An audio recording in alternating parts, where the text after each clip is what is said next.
Системне знищення ідентичності та тотальна русифікація. Цим російська окупаційна влада вже майже 7 років нівечить свідомість кримських татар та українців на півострові. Починаючи зі шкіл та садочків, насаджується лояльність до окупаційної влади.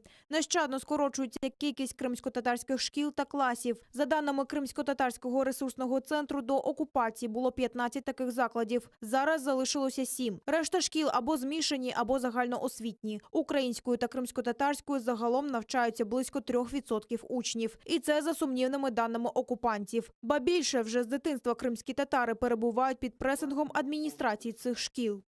Адміністрація шкіл робить зауваження дітям через спілкування рідною мовою, проводяться рейди пошуку так званої екстремістської забороненої літератури.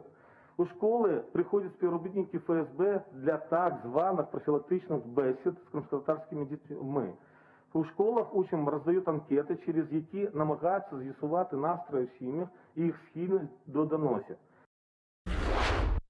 Прокуратура Автономної Республіки Крим затримала учасника незаконної організації «Автоканала Севастополя», яка координувала незаконні збройні формування у Севастополі та сприяла окупації Криму. За інформацією Центру журналістських розслідувань, мова йде про 46-річного мешканця Севастополя Євгена Куцарєва. Чоловік у 2014 році спрямовував по рації так званих самооборонівців. Ці незаконно переслідували та затримували проукраїнськи налаштованих громадян, нападали на знімальні групи українських та іноземних телеканалів. Наразі прокуратура повідомила Куцарєву про підозру у посяганні на територіальну цілісність та недоторканність України. Так само у 2019 році на КПВВ із окупованим Кримом затримали координатора автоканала Севастополя Ігоря Кучерявого. Той виїжджав на материкову Україну для оформлення українського паспорту для виїзду за кордон. Хоча він і визнав свою провину, його справу закрили через спливання строку давності злочину.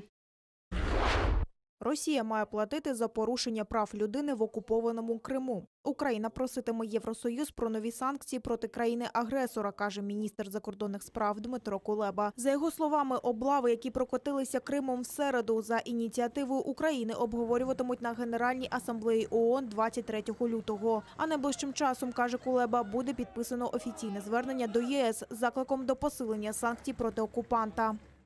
Ще минулого року я закликав Європейський Союз застосувати механізм, санкційний механізм у відповідь на порушення прав людини в Автономній Республіці Крим. І ми будемо послідовно наполягати на тому, що нові санкції мають бути запроваджені саме за такі порушення прав людини. Окупанти тричі били по українських позиціях на Східному фронті. Поблизу Славного, що на Донеччині, ворог на всібіч стріляв зі станкового протитанкового гранатомета, а біля Опитного – з ручного гранатомета. Поблизу Світлодарська на Луганському напрямку відкрили вогонь з великокаліберного кулемета та автоматичного гранатомета. Обійшлося без втрат серед українських захисників, а на всі ворожі обстріли відповідали вогнем. По той бік лінії фронту тривають злагодження окупаційних підрозділів під наглядом московського командування, звітують у розвідці.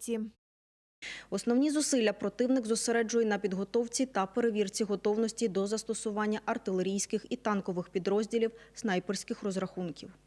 Заходи бойової підготовки з'єднань і частин 1-го та 2-го армійських корпусів контролюються комісіями Генерального штабу, що у місті Москві, та штабу Південного військового округу у Ростові-на-Дону Збройних сил Російської Федерації.